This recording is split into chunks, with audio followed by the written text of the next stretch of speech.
Жаңа конституция жобасының қарапайым қатардағы адам үшін маңызы қандай?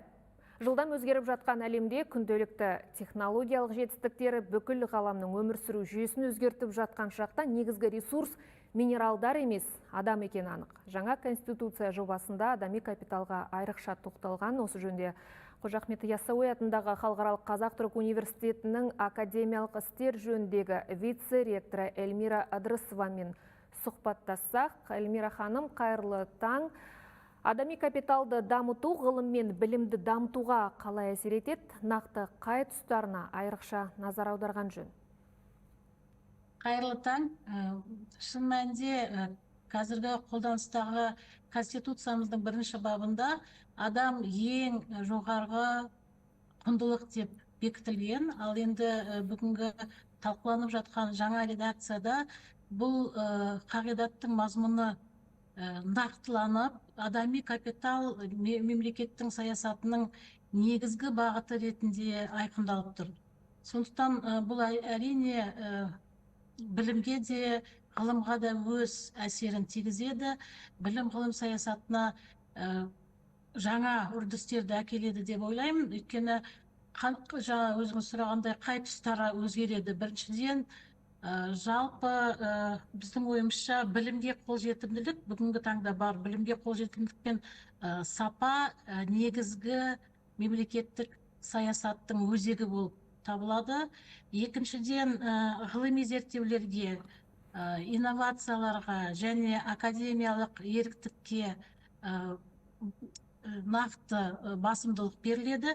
Және үшіншіден, университеттердің дербестігі мен инновациялық экожүйелерге басымдылық беріледі деп ойлаймын.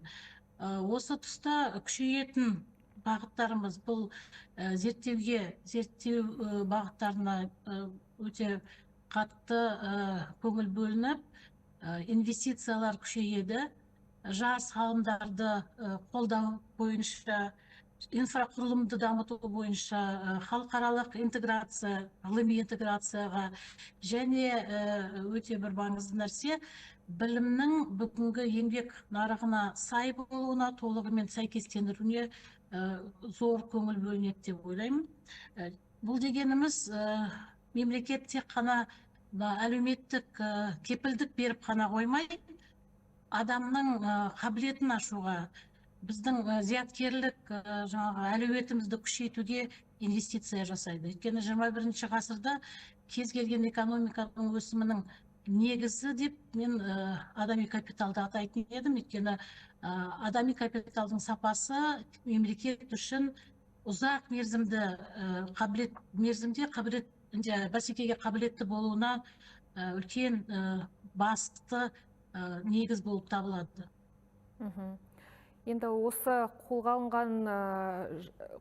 алынғалы істердің барлығы жүйелі жұмыс жасаса, жаңа өзіңіз айтып өттіңіз, сапаға өте қатты назар аударылып жатыр деп. Осының барлығы жастарымыздың әлемдік еңбек нарығында озық болу үшін әсер ете ме? Жалпы қандай шаралар қолға алынып жатыр жастарымыз әлемдік нарықта озық болу үшін? Әрине, бүгінгі енді жаһандану процесі күшейген заманда шын мәнінде біздің дайындап жатқан мамандарымыз тек қана бір мемлекеттің азаматы болу емес, әлемдік нарықта бәсекеге қабілетті болу керек. Ол үлкен мәселе әр университет үшін. Сондықтан бұл мақсатқа қол жеткізу үшін ең бірінші біз сапаны күшейтуіміз керек. Біз соңғы жылдары басымдық беріп жатқан дүние ол ішкі сапаны, университеттегі білім беру процесінің ішкі сапасын көтеру және сол сапа мәдениетін қалыптастыруға көп көңіл бөліп жатырмыз. Сонымен қатар, ал енді ол процесс біз негізі тоқтамайтын процесс, өне бойы дамып тұратын процесс. Бұл жердегі басымдық қай бағыттарға беріледі? Бірінші, өздеріңіз білесіздер, кез келген университетті қай кезде біз мықты университет деп атаймыз? Ол мықты профессор-оқытушы құрамы болу керек.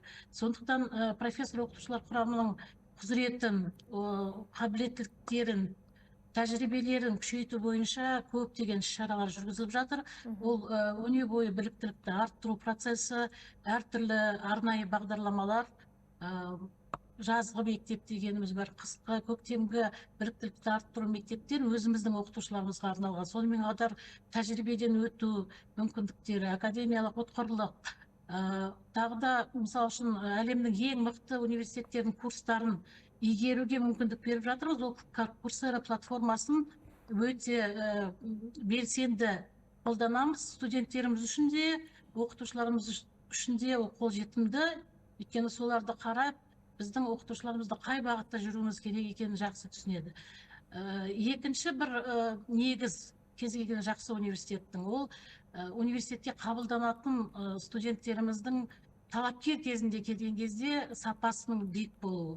Ол үшін біз қандай әрекеттер жасап жатырмыз? Мысалы үшін білесіздер, 50 балдан жоғары ұбт-ды өткен кез келген бала жаңағы ақылы неге форматқа оқуға түсе алады, бірақ біздің университет осы талапкерлерді қабылдау кезіндегі барьерларды күшейтіп, қабылдау балын, шекті балдарын жылдан жылға кезең-кезеңмен көтеріп жатырмыз. Түсінікті. Сапалы білімге қол жеткізгеннің өзінде, егер жас ғалымдарға қолдау болмаса, нәтиже шамалы болуы мүмкін. Осы тұрғыда қандай шаралар қолға алынып жатыр?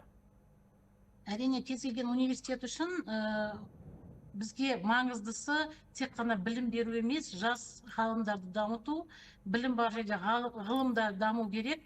Сондықтан бұл да біздің стратегиялық бағыттарымыздың бірі болып табылады.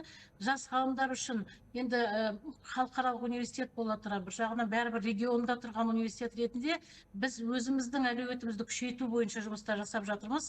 Әртүрлі бағдарламалар бар жас ғалымдарға арналған, жас ғалымдарды қолдау бойынша. Ол арнайы сол жетекшілік жасайтын ғалымдарға мектептер, арнайы мектептер құру, содан кейін сырттан мықты ғалымдарды шақырып тартып, өзіміздің әлеуметімізді күшейту бойынша постдокторантура бағдарламалары, ізденуші профессор, ізденуші доцент деген бағдарламаларымыз бар. Арнайы солар арқылы, содан кейін ғылыми мақалалар бар.